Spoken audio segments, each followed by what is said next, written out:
Be delighted to take your questions. It's a great thrill to be with you. And I would repeat only what Paul Valéry, the French philosopher, said.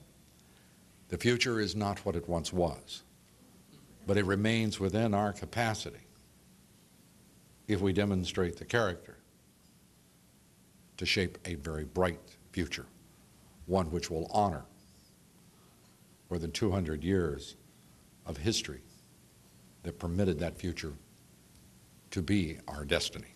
Thank you very much.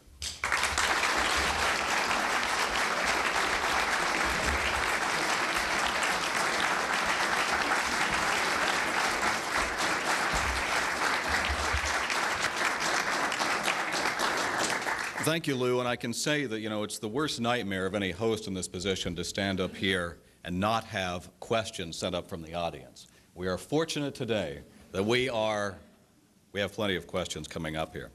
First one is, if today's vote had gone the other way, would Washington suddenly be a fair city? And would it be run by populists instead of elitists? Hell no. The fact that this legislation moved to this point is as dispiriting a result as one could have asked. I have said for the past several years that there is one syllogism, and one only, that describes the illegal immigration and border security crisis.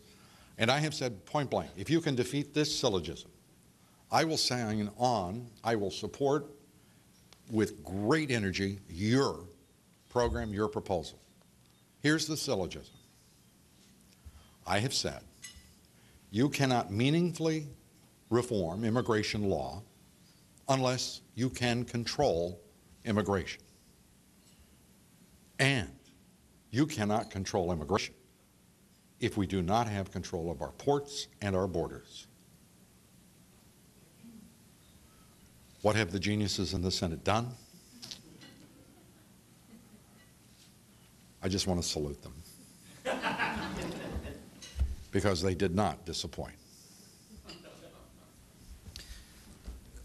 There's a fair amount of activity occurring at the state level to legislate against some of these issues that you're talking about today.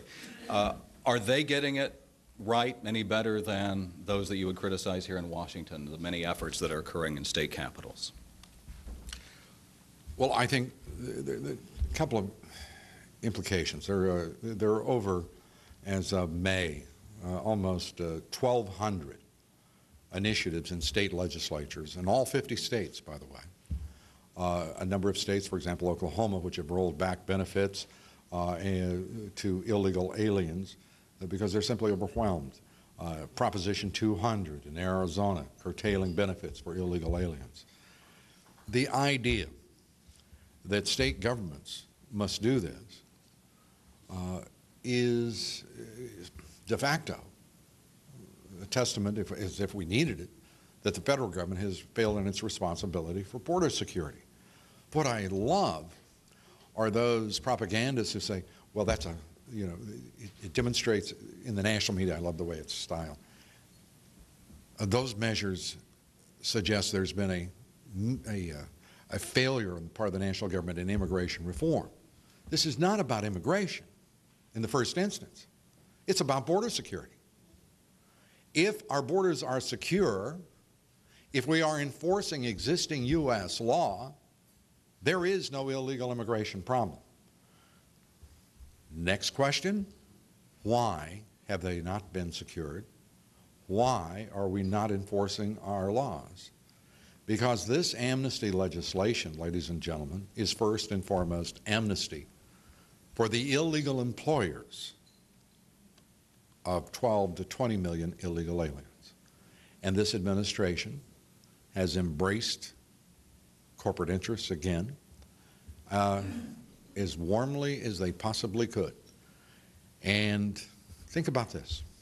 You ask, would I think that these were clever people if they'd turned it down? Well, I'd be grateful for the fact that they'd shown judgment, certainly. But would I have a higher opinion of either the Republican or the Democratic Party? Not likely. These facts are not even discussed. The CBO, I said that no one had done any extensive research, limited the CBO, the Congressional Budget Office, did reveal one statistic that is meaningful. This legislation, in the view and in the analysis and research of the Congressional Budget Office, will curtail illegal immigration by 25%. Are you impressed? Do you ask why are we not seeing that number in the national media, why we are not hearing that number in this debate? When we hear this president say, are you ready? This is one of my favorite George Bushisms. We cannot have border security unless we have a guest worker program. Mr. President, no one's told you, and the national media has not reported it, we have 6 guest worker programs in this country. I guess what he meant is we need 7 guest worker programs in order to have border security.